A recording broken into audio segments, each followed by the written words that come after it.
Hey Jeff, how are you? Good. How are you? Good, good. For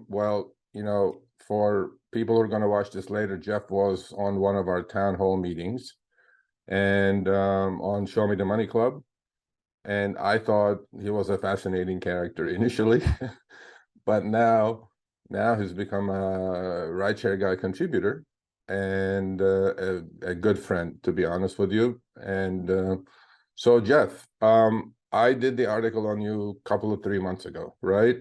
And the title of the article was "The Driver Who Accepts 99% of Their Trips," right? And that's been pretty much your, ride sharing career. You've done that, and now you have to explain to our viewers why do you do that. And let's start with that, and then we'll go into some other specifics. Well, there are actually a number of reasons. When I first started, it was very simple. I figured that I'm going out to make some money, and the way to make money is to give rides. So I would accept the rides, and I didn't want to. I was limited to Saturday and Sunday since I was working full time, and I needed to. I didn't have a lot of time. I would spend the 12 hours on Saturday and Sunday. I'd work the full amount of time, and I would just pick up rides and riders, and it was a good experience. I felt that I could see the result of what I did. I was at least grossing a good amount of money for the day's work, and I enjoyed it more than I ever thought I would. So, you know, the idea of not accepting rides, it's different than what I've always done. It also, I've gotten to talk to a lot of riders who really rely on what we do, and I don't feel any need to refuse rides because I know I've rescued many people from all kinds of situations who were desperately trying to get to work or the airport or dinner. They're trying to get home from work, and um, I let if other people want to not accept rides, that's up to them. I'm an independent contractor, and just like they are, and I'm very supportive of. I've been an independent contractor for on and off for a couple decades in a number of different jobs, and I've worked closely with drivers, and I fully support being an independent contractor. And my choice is to give rides and give people a ride and give them the best ride I possibly can. Great. Now, you guys all notice he doesn't use the words uh, passenger or trips, unlike me. So to me, even in everything he writes, he uses rider and rides. He doesn't do trips, so you guys know. To me, it was fascinating, right? Because as having been doing rideshare for 7 years, I was the complete opposite of you. And I would cherry pick, right? But that's, as you said, you're an independent contractor. You're using your independent contractor status the way you choose to do it, which is, all power to you. But more importantly than that, more than accepting all the rights, and your reasons are valid, and everybody's an adult and they make their own decisions and move on. And we're not here to convince anybody to do otherwise. We just put the information out and have everybody make their own decision. Besides the accepting every trip, okay, I'm not going to say trip, every ride, I think, out of all the drivers over these years I've met, have the highest tip ratio per ride. Meaning if you do 100 rides, you get tipped close to half of the time, which to me is, first of all, it's 4x of Uber averages because only 10% of Uber passengers tip. You're at 50%. Now, granted, you're in a tourist area, you're in, Myrtle Beach and Charleston, but I've spoken to other drivers in your area. They're nowhere near you, right? So tell us a little bit about your car. Why do you drive that car? What you have in your car? I mean, everybody can tell you have a bubbly personality and positive attitude, and that helps quite a bit. Unlike a lot of other rideshare drivers who are dreading what they're doing, right? Because it seems like you enjoy what you're doing for those 12 hours immensely. And so tell us about that. Tell us a little bit about how you have the success of getting tips on half your rides. Well, first of all, to be more accurate, last year I was at 45%. And being a Oh, numbers guy like you are, it's fair. You have to look and see, well, what is that? There are drivers who get that kind of number or higher. Some of them are, I'm an ex-driver and I'm picking everyone up. Um, if you're, I'm assuming that if you're cherry picking and you're selecting certain rides or certain people, or you may have a better chance in getting a higher number. Also, I'm not driving at night. I'm dealing with pretty much sober, normal people without alcohol and anything else. And so 98% of the people who get my car have not been drinking. It may be higher than that. So, that's part of it. But like you said, there's what's happened is, and I've tracked my tips for the four, at least the 4 full years that I've been doing this, and it's really been amazing to watch what interests other riders that I have in the car. About close to a year and a half ago, I picked up a woman from the Kansas City Chiefs who pulled out her Super Bowl ring at the end of the ride. Now, I was stunned. I put it on my finger. I got a picture, and the picture's been hanging in my car, and it, it's been great. A couple thousand riders have seen that picture, and they get a lot out of it.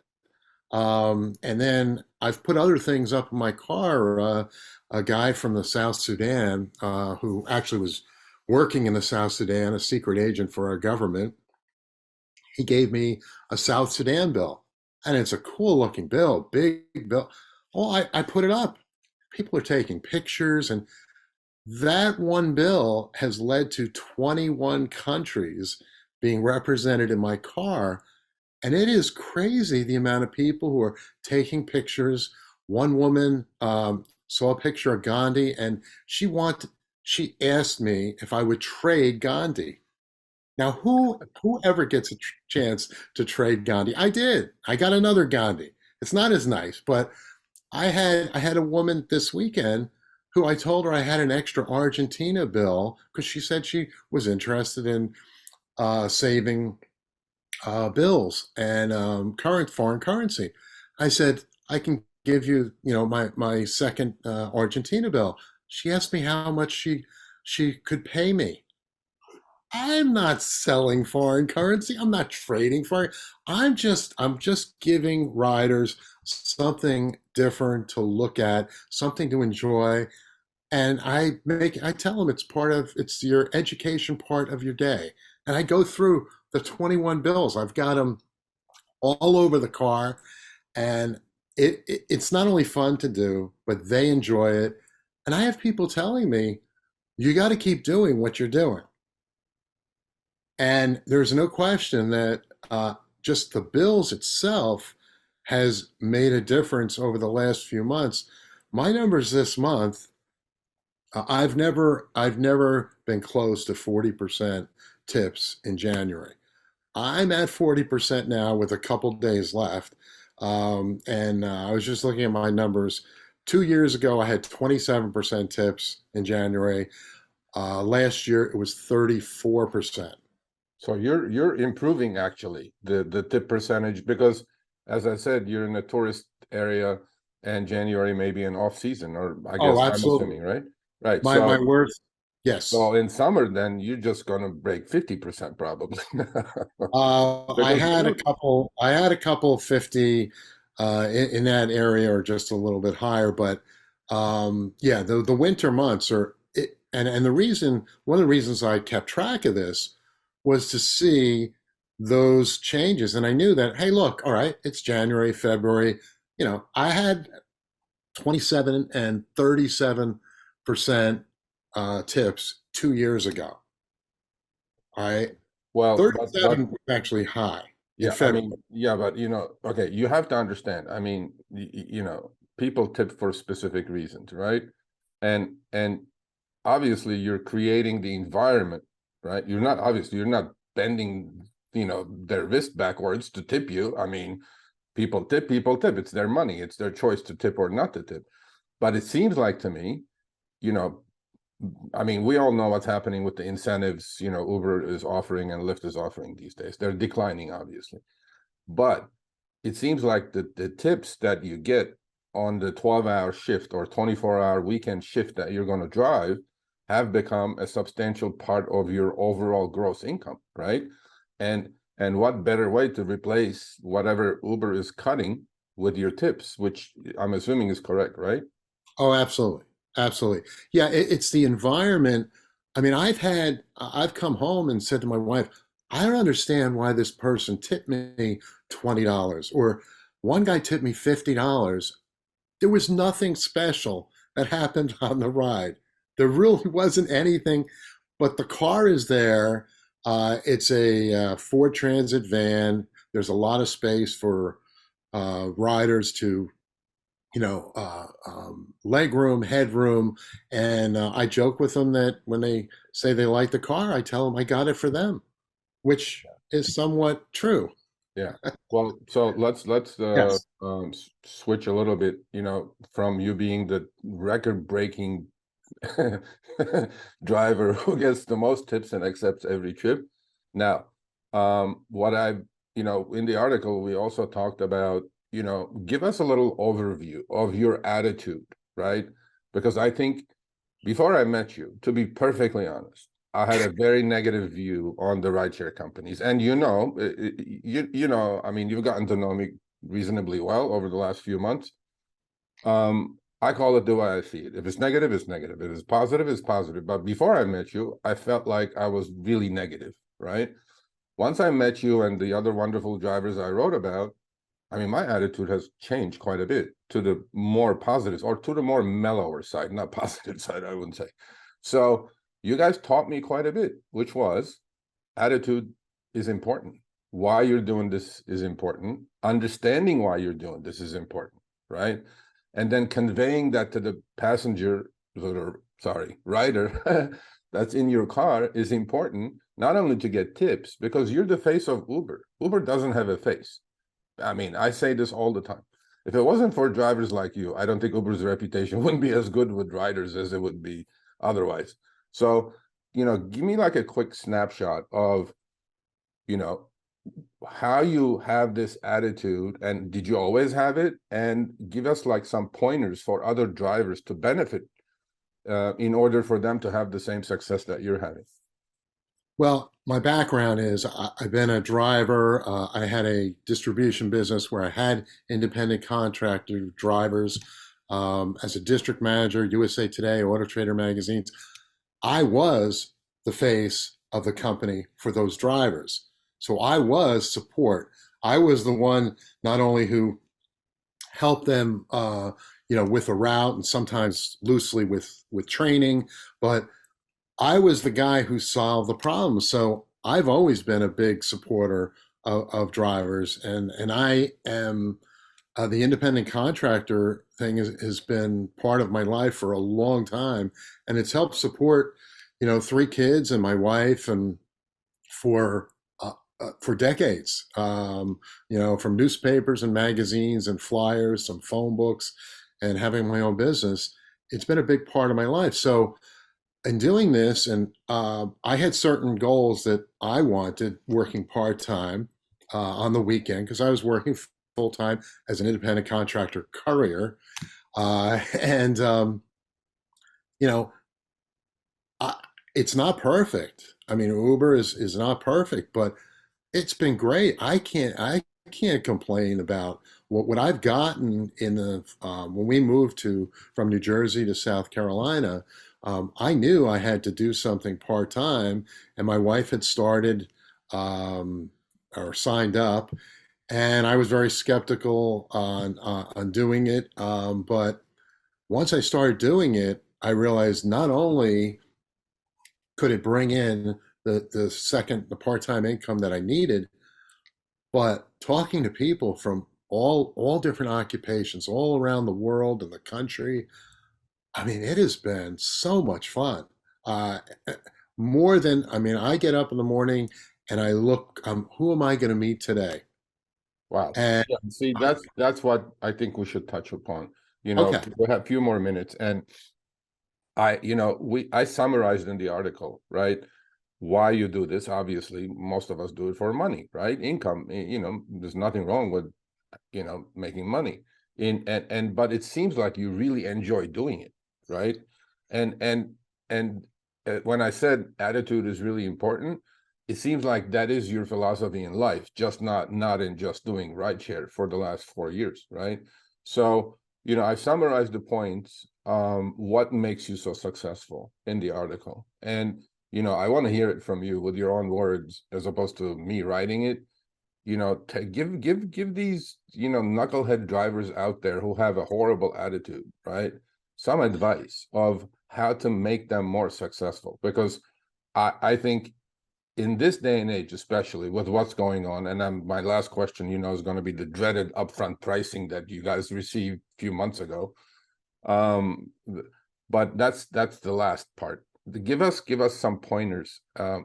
As a veteran driver, I'm going to call you a veteran for 4 years now with thousands of trips.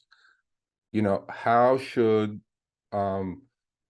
drivers make themselves more successful by just adjusting their attitude towards what they're doing? well, I mean, there are some drivers have specific reasons why their attitude is what it is, and I mean, people who are driving at night and dealing with all the things you have to deal with at night, it's a totally different thing, and I can understand that without doing it. But I look at when I pick someone up. I could be picking up your neighbor, Sergio. I could be picking up a doctor. I could be picking up anyone in the community who they need help. They need to get to a certain place. So, sometimes people say, "Well, you're doing charity." Well, I never look at it as charity because I'm getting paid, but I am providing a service. All right, as an independent business person, I'm providing a service, but I want to treat, it's just the basic golden rule. Treat people like you want to be treated. And I want I want my car to be clean so people could get in a clean car. I want them to be comfortable. And I want to give them an experience that they haven't had. I want them to see something different. And when they get in the car, they know right away this isn't just another Uber ride. All right, it's different, and they can tell when I start talking to. I start right from the beginning. All right, I'll make a joke. They're heading to work, and I'll say, um, I said, well, welcome to the club. If that's early in the morning, and I said, you didn't know there was a club? I said, look, I've been out for 5 hours. Where have you been? And so I want to, even if it's just a smile, a chuckle, whatever. I want them to know. Look, I want them to think of me as a friend. I am driving them, and I've had people tell me that, and that's really one of the biggest compliments I've got when someone says, "I felt like I was riding with a friend." And there are people who get out of my car, and I can tell you that they are laughing. Now, I don't tell jokes or anything. I talk about me. I talk about my experiences. I talk about people from their state. I talk about people in their occupation.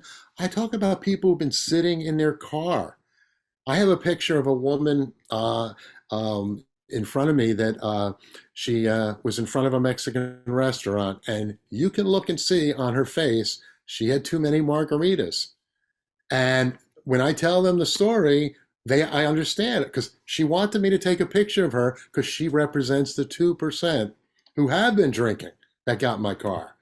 Yeah. So I want them, looking at this experience that if you go out, have some fun. I mean, look, you can learn so much from people who are riding in your car. You can, I mean, they are amazing. The things that people have done, things people can say from all different. I've been writing down comments for over 4 years now of what people have said in my car, and I'm a decent writer, but I can't make this stuff up. It is entertaining. It is fascinating. The stories that they tell, these are real people. These are people who live across the street from you or Where, by down. the way, Jeff, where can they read those wonderful anecdotes or funnies? We'll actually put the link of that blog. I know you have a blog. Right. We'll put Yeah, it in the show notes. it's Yeah, called I highly recommend people to go read it. Some of them are hilarious and some of them very thought-provoking, actually, which is, I think, for me, those are the better ones than the funny ones. Because Jeff, I don't think is as funny as he thinks he is. I'm not. It's my writers. Yeah, it's yeah, It's called it's your right. Becoming a Southerner. Yeah, yeah. No, okay. So it's Becoming a Southerner. Is that the name Yes. of the blog? Okay, yeah. Yes. Please, everybody, go check it. So you had upfront fares for a couple of months, 3 months, whatever it is, right? Just like a 30-second, because I know for most people it's a cut. I did an article that Uber did not like, but that's okay. They're not supposed to like everything. And is it a cut for you? I mean, you do enough trips. Oh, you do enough It's rides. every day I drive in Charleston, which has the upfront. I analyze my numbers. Some days it's a little bit of a cut. Some days it's even. Sometimes I'm a little bit ahead. It depends on the type of rides I have that day, and I have a wide variety. I had 29 rides yesterday, so I had everything under the sun, and it's interesting to see. What bothers me is that the best rides, in my opinion, are the ones that are 15 to 30 minutes long, Yeah. and airport rides and longer distance. Those are the ones that were being paid less than before. And Yeah. that's really a shame because, especially the airport ones, those are even more important than some of the other rides that we do have. Not, Yeah. Well, I yeah, had an article that came out a couple days ago with the long rides, medium to long trips, which I just compared the old, mile and distance and duration, converted most of the upfront trips rides to those numbers, and then they're in some of them on the long rides that, as you used to do, are 20, 30, 40% cut. Really, it's just massive. But that's a downer, but we have to deal with it. We have to change strategy, whatever it is. So give me a summary of are you going to keep doing it? Number one, obviously you like doing it, you're going to keep doing it. And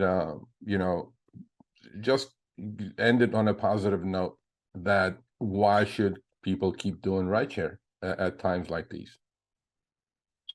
well, for me, I'm semi-retired now, and partly because the money that I've been able to make as an Uber driver, I'm working 3 days a week, Friday, Saturday, and Sunday. I love it. Yes, I'm going to continue doing it. It's been great.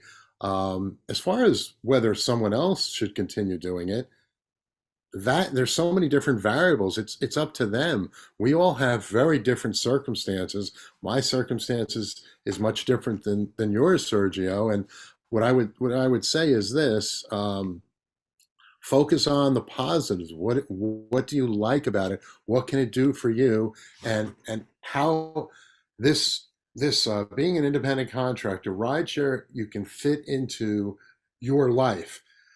Now, if you want to fit it in a different way than you have been, well, make some changes. But this is a new year, and in looking at the new year, what do you want to do differently? What do you want to do better? I guarantee you that if you're not spending much time talking to your riders, talk to them twice as much as you do and see what happens. Put something in your car that gives them something different to look at, whatever that is.